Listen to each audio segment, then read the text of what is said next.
Hello and welcome. This is Japan, and we just had honestly probably one of the best Smackdowns we've had in a long time.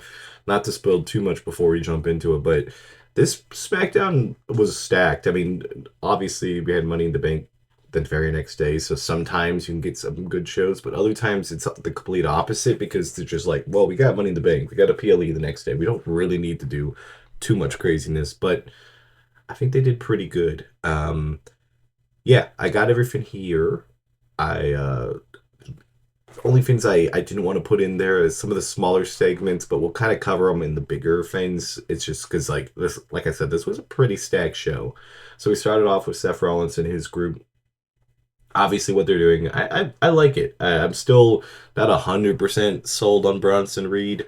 It's not necessarily like Bronson Reed is bad or anything. It's just like it just doesn't fit the vibe for me fully yet, and maybe it just needs to be there a little bit longer. But overall, I mean, it's a great start. You know, Rollins obviously should win Money in the Bank. I don't think it's necessarily going to happen. I think he's going to get somebody's going to stop him because I think they're stringing this out a little bit because once he wins the title and he has that power and stuff, it makes the group supercharged, and then I think that always like puts the lifespan on that group a lot longer. You know, it's like either if they spend way too long looking for a title and not having that opportunity, or having those times where they do have the title and they just steamroll people. You know, there's a life to that. I mean, obviously it happens with a lot of major factions and stuff like that. But overall, the start was great, and I'll put that up in S. Next up, we had Solo coming down to step up to Rollins because he was on his turf. This whole thing was great. You know, Rollins obviously trying to get Jacob Fatu to turn on him. Honestly, Jacob Fatu in this group, I mean, there could be a possibility, but I don't honestly. I think the best thing for Jacob is to go solo. No, no pun intended, but it's like I don't think he needs it. I think like when he first was coming in there, I think they thought they needed to give him more of a like leash to everything, but he's been fantastic on the mic and in the ring, and been a good United States champion. I just wish. I think him versus Solo is the end goal here, and I think it will be very good. Which we get a big push to it later when Solo's talking crap about Jacob backstage, and he overhears, which is good. Good that we're getting this storyline pushed further. I mean, I feel like it's a SummerSlam storyline. It could possibly be United Champions. I think we're gonna get it coming to a head pretty soon, but. I also just like this as a six-man tag match. I don't know if we'll get it before that, but if we get this, I think would be eating good because obviously we get some big guys in there. JC Mateo would absolutely cook with all that too. And then speaking of JC Mateo, he faces Jimmy next. Jimmy attacked him at the end of this segment. They set up the match and stuff. I like what they're doing with Jimmy. I mean, it's the thing with Jimmy is like I feel like he is always gonna have struggled to break out on his own. Nothing against him personally, but like they're always gonna compare him to Jay's run. It's just the unfortunate part of it. It doesn't matter what he does. It'll be like, well, this isn't as good for than Jay did, and this isn't, whatever it is, it don't matter. Like he's his own person, but they're always going to do it. This match itself, actually, I thought was fairly entertaining. I like JC Mateo a lot too. He has like a certain just speed to him for being such a big guy. JC Mateo versus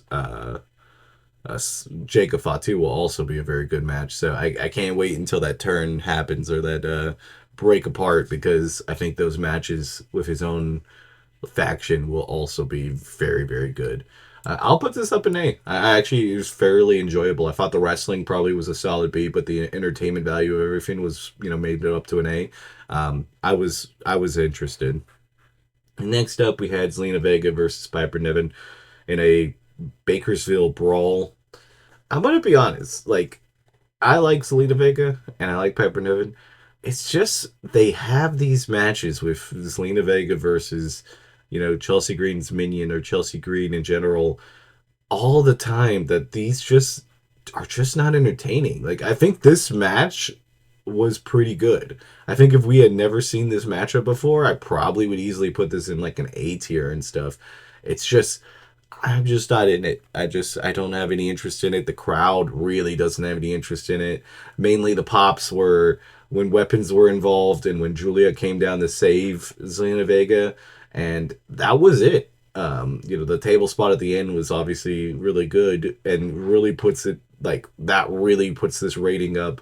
Like if you didn't have the table spot, you didn't have the Julia part, I probably would have put this in C. But with those two things and the match itself having some good moments, I put it up in B. It's just painful to see this match or a combination of matches all the time. It's completely gotten rid of Zelina Vega's like anything. Plus, I don't know. This might be my pet peeve, but this is how I feel. If you have a champion, have them defend the title. These could have been all title matches. Why would it matter? Zelina Vega's stepping up to him anyways. Just put the title on the line. It's it just makes sense. It make sense. Like, why is Zelina Vega probably eventually going to lose his title with only having like one defense? Like, that's just dumb. Like, she's had it for 41 days. She could have at least had 4 or 5 defenses on it just from these minion matches. Like, at least it would be something. Because she's won all of them. And, like, or it's been like disqualification, but she still would have, defended. I just don't get it. But as I said, Julia saved her, and then eventually they embrace, and then Julia attacks her. This will be great. Julia needs to win the title. I think she's the perfect person for this type of title, where you don't know necessarily if you want to put Julia in the main event scene because she's still learning. At least like the American system of things. I don't think she's like a rookie by any means on the inside the ring. But this is the person to do it. She could carry that title for a good chunk of change and have good feuds because she'll have good matches. They just need to have her. Julia should basically have an open challenge system like John Cena did. And I think that would absolutely cook because she could put on some phenomenal matches against some people that you never would have expected to be challenging. Obviously, she has like the lower mid card that everybody is going to be going after, like Meacham, B-Fab, Chelsea Green, all that. You'll have all of those feuds at some point, but I think they should like let her win and then go against somebody who is just completely random or somebody from Raw where it just feels like it's completely out of the blue, and then I think it will let her cook with having an open challenge and have her defeat those people, have a lot of defenses, have a lot of matches because she's phenomenal in the ring and just use that as much as you can. So I'm gonna put up an S. I think it's the way to call. Obviously, if Julia wins Money in the Bank, then you can change everything I just said, but I don't think that's gonna happen. So I think this should be she beats her at Revolution and has a nice reign after that. Then we had Malachi Black or Aleister Black versus LA Knight. Match itself was pretty decent. Obviously, there's a lot of shenanigans with Seth Rollins attacking LA Knight afterwards. I like that little moment with Aleister Black and Seth Rollins because like Aleister Black still sells the injury that Seth Rollins gave him like years ago. Was it been like 5 years now? With the eye injury, so like that little moment against each other was pretty cool. I would love to see that as a feud. That I think that would be a pretty decent like little side feud. Obviously, they're not in the same brand, so it might not happen anytime soon. But it'd be fun. This match itself was pretty enjoyable. I don't know. I just like the way that Aleister Black wrestles because it's just like there's a certain movements and like very meticulous movement like stuff that he does with his moves that just make it look way nicer. And even like when he dodges a lot of stuff instead of like a lot of wrestlers obviously you just like you tank the hit so you just keep getting hit and hit, but like he'll just legitimately just dodge it instead of just taking like a weak hit. I don't see that as much in wrestling where people just legitimately try to move out of the way. You just kind of like, oh, I'll just take the punch. But I don't know. Maybe that's just me. I think it's kind of unique and fun. So I put it up in B. It was a pretty solid match. Next up, we had Tiffany Stratton come down, and then Rhea Ripley come and talk to her. It was a very small section that they got to talk to each other, but I'm invested. This is why I want Rhea to win the Money in the Bank. My feeling with Rhea is that Rhea should win, and she should definitely be looking very tough to try to go after both champions and eventually just fumble it because being that she's thinking that she's the best in the world, it could happen. I think something like that would be fun. I just obviously anybody on the women's side of the Money in the Bank would be a great choice. Also, I forgot right before this they had the King and Queen of the Ring announcement that they're going to be setting the tournament up, so the winners will win at Night of Champions. Then those winners will be able to challenge their brand's respective champion at SummerSlam, which I'm really cool. I like King and Queen of the Ring. I think it's a nice little touch, and I'm kind of excited to see who they put in the tournament.